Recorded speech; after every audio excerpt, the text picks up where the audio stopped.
আলু আর পালং শাক দিয়ে যে এত সুন্দর একটা রেসিপি হয় তা না বানালে বুঝতেই পারবেন না।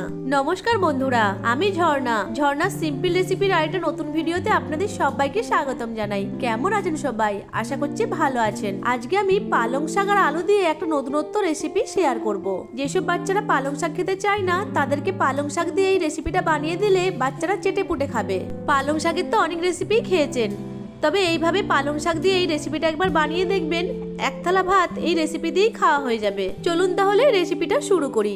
নতুনত্ব এই রেসিপিটা বানানোর জন্য প্রথমেই আমি একটা বলে মেজারিং কাপের হাফ কাপ মুসুর ডাল নিয়ে নিয়েছি। মুসুর ডালটাকে 2 থেকে 3 বার জল দিয়ে ভালো করে ধুয়ে তারপর জল দিয়ে 1 ঘন্টা ভিজিয়ে রেখে দেব। আপনারা এখানে যে কোনো ধরনের ডাল ব্যবহার করতে পারেন।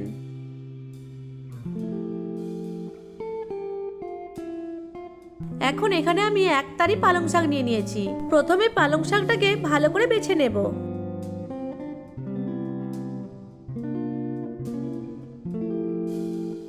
পালং শাকগুলোকে ভালো করে বেছে নিয়েছি। এবার এই পালং শাকগুলো গোড়ার দিকের অংশটা কেটে বাদ দিয়ে দেব।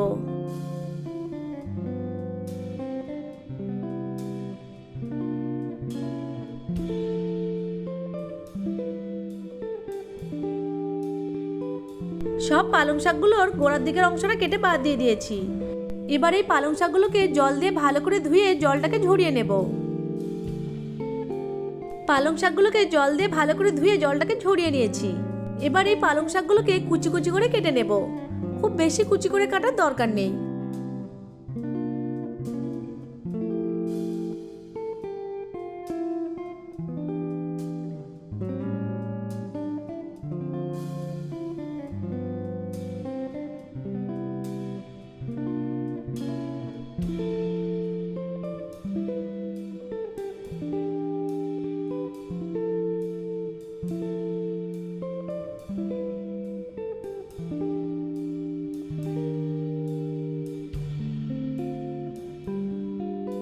সব পালং শাকগুলোকে কুচি করে কেটে নিয়ে একটা থালাতে নিয়ে নিয়েছি। এবার পালং শাকের মধ্যে 1.5 চামচ মতো লবণ দিয়ে পালং শাকের সাথে লবণটাকে ভালো করে মিশিয়ে নিচ্ছি। লবণ মাখিয়ে পালং শাকটাকে কিছুক্ষণ মতো রেস্টে রেখে দেব। এইভাবে লবণ মাখিয়ে রেখে দিলে এক্সট্রা জলটাও বেরিয়ে যায় আর পালং শাকটাও একটু নরম হয়ে যায়। ওইদিকে 1 ঘন্টা পর মুসুর ডালটাও নরম হয়ে গেছে। আর দেখুন মুসুর ডালটা ফুলে দ্বিগুণ হয়ে গেছে। এবার এই মুসুর ডালটাকে জল থেকে ছেঁকে নিয়ে একটা মিক্সিং জারে নিয়ে নিচ্ছি। সাথে দিয়ে দিচ্ছি 1/2 ইঞ্চি মতো আদা।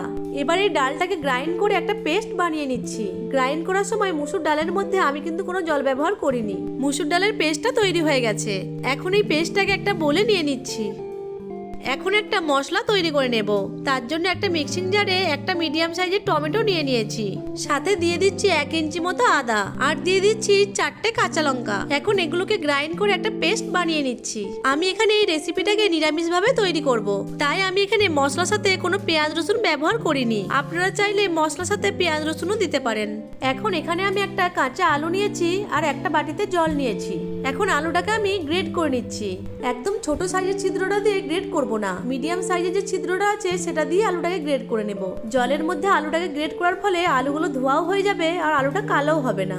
এবারে গ্রেট করা আলুটাকে হাত দিয়ে ভালো করে চেপে চেপে জলটাকে ঝরিয়ে নিয়ে অন্য একটা বলে নিয়ে নিচ্ছি।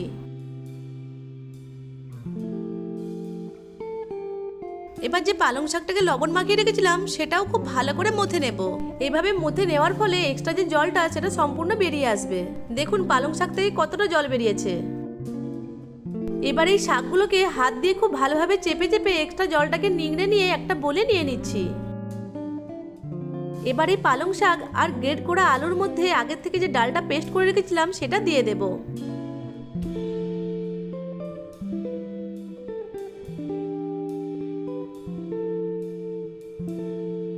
এখন এর মধ্যে দিয়ে দিচ্ছি 1 চামচ মতো হলুদ গুঁড়ো, 1/2 চামচ মতো লঙ্কা গুঁড়ো আর দিয়ে দিচ্ছি 1 টেবিল চামচ মতো চাট মশলা। চাট মশলার পরিবর্তে আমচুর পাউডারও দিতে পারেন। এখানে চাট মশলা বা আমচুর পাউডারের মধ্যে যে কোনো একটা অবশ্যই করেই দেবেন। এখন সবকিছুকে খুব ভালো করে মিশিয়ে নিচ্ছি। এখন আমি কোনো লবণ ইউজ করিনি, কারণ লবণ মেশালেই মিশ্রণ থেকে জল ছেড়ে দেবে, তাই ভাজার আগে লবণটা মিশিয়ে নেব। সবকিছুকে খুব ভালো করে মিশিয়ে নিয়েছি। ওইদিকে আমি কড়াইয়ে তেল গরম করতে দিয়ে দিয়েছি আর তেলটা গরমও হয়ে গেছে। এই সময় আমি মিশ্রণের মধ্যে পরিমাণ মতো লবণ দিয়ে লবণটাকে মিশিয়ে নিচ্ছি। লবণটা কিন্তু অবশ্যই চেক করে দেবেন। আগে যেহেতু পালং শাকে লবণ মেশানো ছিল, তাই লবণটা চেক করে দিতে হবে। লবণটাকে মিশ্রণের সাথে খুব ভালো করে মিশিয়ে নিয়েছি। এবার মিশ্রণ থেকে কিছুটা করে মিশ্রণ নিয়ে এইভাবে প্রথমে গোল করে তারপর হালকা করে একটু চ্যাপটা করে তেলের মধ্যে ছেড়ে দিচ্ছি।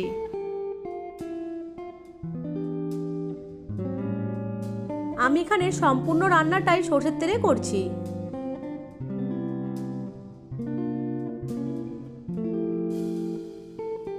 এখন মিডিয়াম টু হাই ফ্লেমে বড়াগুলোকে উল্টে পাল্টে মুচমুচে করে ভেজে নিতে হবে।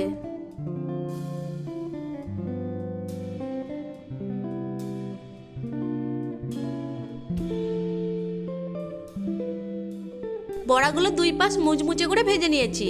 এখন তেল ঝরিয়ে তুলে নিচ্ছি।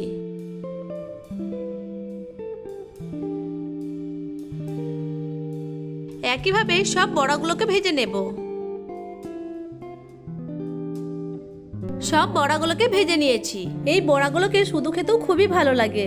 এখন ওই বড়া ভাজার তেলেই দিয়ে দিচ্ছি একটা তেজপাতা আর একটা শুকনো লঙ্কা। নেড়েচেড়ে একটু ভেজে নিয়ে দিয়ে দিচ্ছি গোটা গরম মশলা।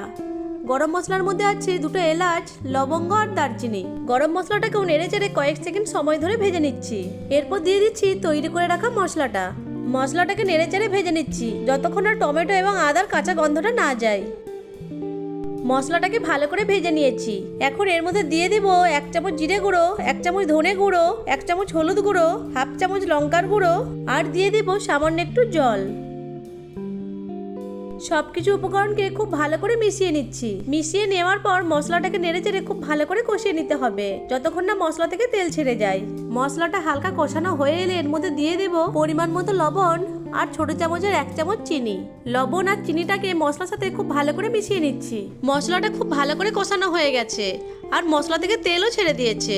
এই সময় মশলার মধ্যে দিয়ে দিচ্ছি পরিমাণ মতো জল। জলের সাথে মশলাটাকে খুব ভালো করে মিশিয়ে নিতে হবে। তারপর গ্রেভিটাকে ফুটিয়ে নিতে হবে। গ্রেভিটা ফুটে গেলে ভেজে রাখা বড়াগুলো এক এক করে গ্রেভির মধ্যে দিয়ে দিচ্ছি। সব বড়াগুলোকে গ্রেভির মধ্যে দিয়ে দিয়েছি। গ্রেভির মধ্যে বড়াগুলোকে ভালো করে নেড়ে নেব। তারপর ঢাকা দিয়ে আরো কিছুক্ষণ ফুটিয়ে নেব। খুব বেশিক্ষণ ফোটানোর দরকার নেই, তাহলে বড়াগুলো একদম নরম হয়ে ভেঙে যাবে। এবার উপর থেকে ছড়িয়ে দিচ্ছি কিছু গরম মশলা গুঁড়ো আর দিয়ে দিচ্ছি 1 চামচ ঘি। নিরামিষ রেসিপিতে সর্বশেষে একটু ঘি দিলে ঘিয়ের একটা সুন্দর ফ্লেভার আসে, তবে আপনারা চাইলে স্কিপও করতে পারেন। এবার বড়াগুলোকে উল্টিয়ে দিয়ে ঢাকা দিয়ে আরো 1 মিনিট মতো রান্না করে নেব। ঢাকা দিয়ে 1 মিনিট মতো রান্না করে নিয়েছি। নিরামিষ পালং শাকের রেসিপিটা আমার একদম রেডি হয়ে গেছে। এখন গ্যাসের ফ্লেমটা অফ করে ঢাকা দিয়ে 2 থেকে 3 মিনিট মতো স্ট্যান্ডিং টাইমে রেখে দেব। 2 থেকে 3 মিনিট পর ঢাকাটা খুলে নিচ্ছি। দেখুন পালং শাকের এই রেসিপিটা দেখতে কতটা লোভনীয় হয়েছে। এখন পালং শাকের এই রেসিপিটাকে একটা প্লেটে সার্ভ করে দিচ্ছি। এই রেসিপিটা গরম ভাতে খেতে এতটাই দুর্দান্ত লাগে যে বাচ্চা থেকে বড় সবাই খেতে খুবই পছন্দ করবে। আর পালং শাকে প্রচুর পরিমাণে আয়রন থাকে, তাই পালং শাক খাওয়া স্বাস্থ্যের পক্ষে খুবই ভালো। আশা করছি আজকের রেসিপিটা আপনাদের কাছে ভালো লেগেছে। ভালো লেগে থাকলে আমার ভিডিওটিকে লাইক, কমেন্ট, শেয়ার আর চ্যানেলটিকে সাবস্ক্রাইব করে পাশে থাকা বেল আইকনটিকে অন করে রাখবেন আমার পরবর্তী ভিডিওর নোটিফিকেশন সবার আগে পাওয়ার জন্য। চলুন একটা বড়া কেটে দেখাচ্ছি। দেখুন বড়াগুলো ভেতর থেকে খুব ভালো কুক হয়ে গেছে।